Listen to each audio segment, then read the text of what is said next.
Welcome. Today, we're diving deep into a really powerful idea from Ryan Holiday's book, Discipline is Destiny. We're going to break down that one unseen force that really separates the good from the truly great, the amateur from the professional. We're talking about the superpower of self-control. So let me ask you a question. Do you ever feel like you're your own worst enemy?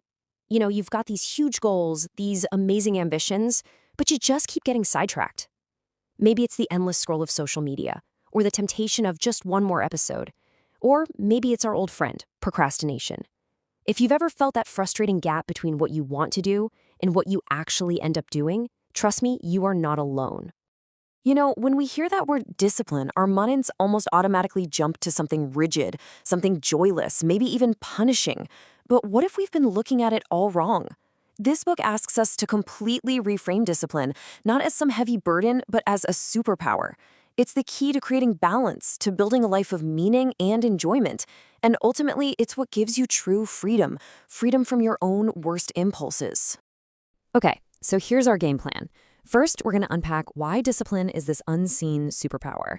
Then, we'll get right into the practical stuff: how to master your morning, harness the incredible power of consistency, embrace necessary hardship, and yes, that's a thing, and protect your core focus.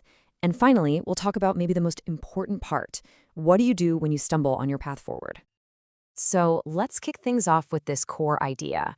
Discipline isn't just about checking boxes on a to-do list.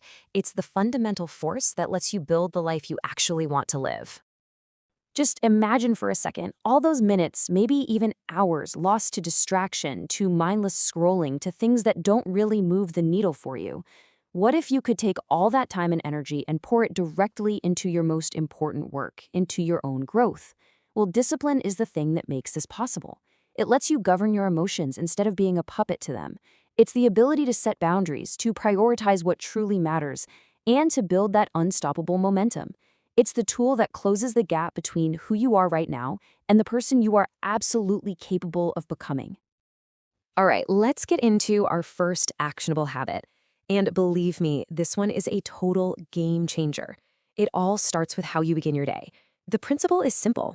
Attack the dawn. If you win the first few hours, you basically set the trajectory for the entire day. Now, what's so interesting here is the contrast, because this is really the difference between being the driver and just being a passenger in your own life.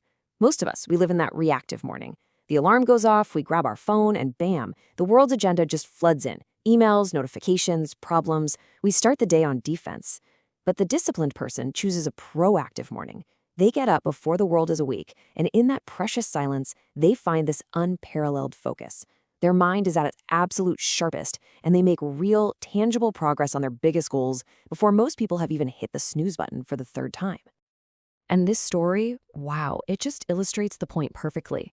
I mean, think about the incredible story of Toni Morrison. She was a single mother raising 2 kids, and she was holding down a demanding full-time job. Her days were completely spoken for, but she had this burning desire to write. So where'd she find the time? Well, she didn't find it, she made it. Every single morning, she would get up before dawn, make coffee, and just write. It wasn't just about the time, though. It was about her state of mind. In those quiet hours, free from the demands of her job and her kids, she could access this deeper level of creativity. And that relentless discipline, it produced her first novel and eventually a Nobel Prize. Her life teaches us such a vital lesson. The morning offers an edge to anyone willing to take it. So let's move on to our next principle. Toni Morrison's success wasn't about one heroic morning. It was about hundreds of them, all strung together. And that brings us to the quiet, almost invisible power of consistency. It's really all about just showing up.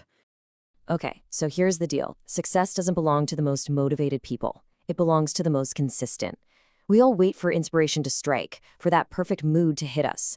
But disciplined people, they operate on a totally different principle, the just show up method. You start ridiculously small, write a single page, go for a 10-minute walk. But the key, the absolute non-negotiable part, is to act regardless of how you feel. Your feelings, they're irrelevant. The work is what matters. Because over time, these tiny, consistent actions, they compound into extraordinary results. You can't always control the outcome, but you can always control the action of showing up.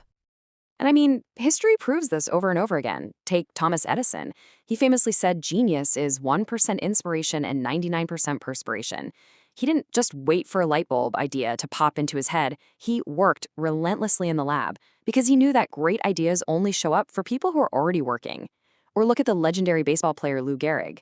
The guy rarely missed practice, even when he was injured or exhausted.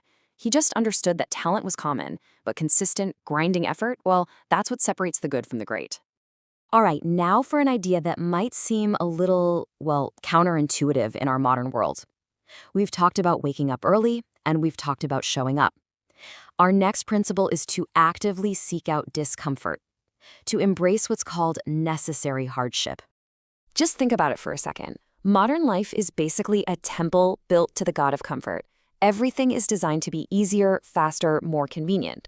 But this book argues that this isn't a feature, it's a bug. Constant ease is a trap. It's like a muscle that never gets exercised. It gets weak, it atrophies. When you surround yourself with too much comfort, you are, without even realizing it, preparing yourself to fail. Because life is going to be hard. The future is unpredictable. Too much ease robs you of your resilience. The Stoic philosopher Seneca understood this perfectly. He was one of the wealthiest men in Rome, yet he intentionally practiced hardship.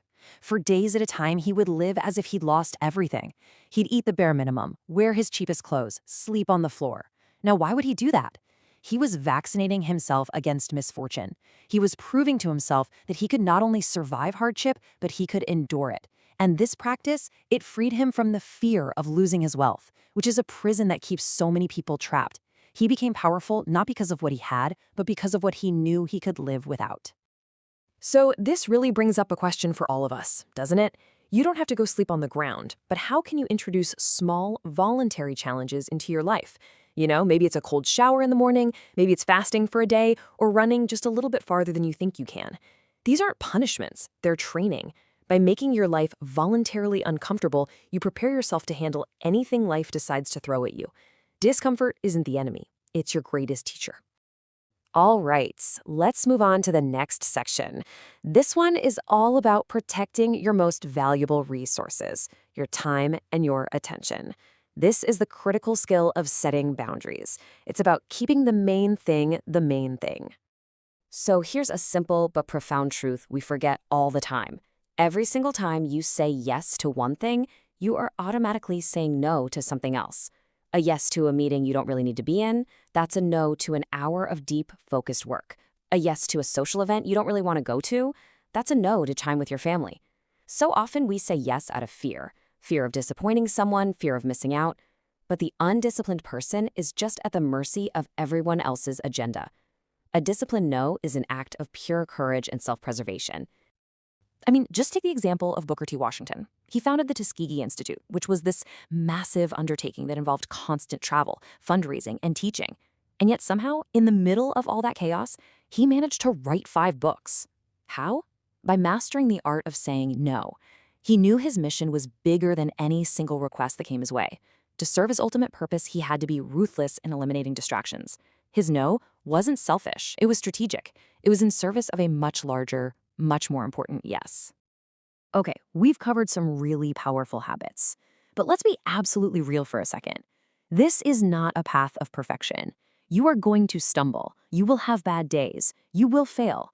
So what happens then? Well, this final section is all about your path forward. And this right here might be the most important part of this whole thing. Being disciplined does not mean you are a robot. It doesn't mean you'll never make a mistake. Defeats are inevitable. The true test of your discipline isn't whether you fall, it's whether you have the strength to get back up. It's not just an action you perform, it's an identity you assume, the identity of someone who simply does not quit. This story just brilliantly illustrates this comeback mentality. In 1959, the heavyweight champion Floyd Patterson was absolutely humiliated. He got knocked down 7 times in one fight and lost his title. For most people, that would have been the end. But then he got a letter from a former opponent, a guy he had actually defeated. And the letter was encouraging. It told him to treat the failure not as a final verdict, but as data. To analyze his mistakes, get back to training, and believe in himself. That letter reignited Patterson's hunger. He didn't just train, he studied.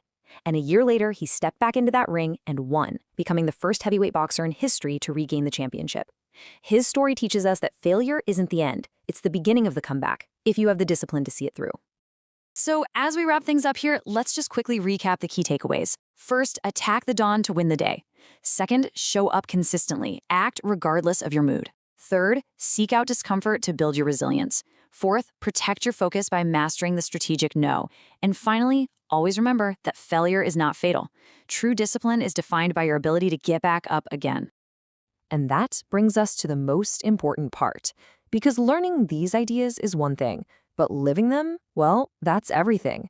Discipline isn't some far-off destination you arrive at one day. It's a muscle you build through daily practice, day in and day out. So I won't just leave you with these ideas. I'll leave you with a challenge. What is the one small, disciplined step you are going to take today?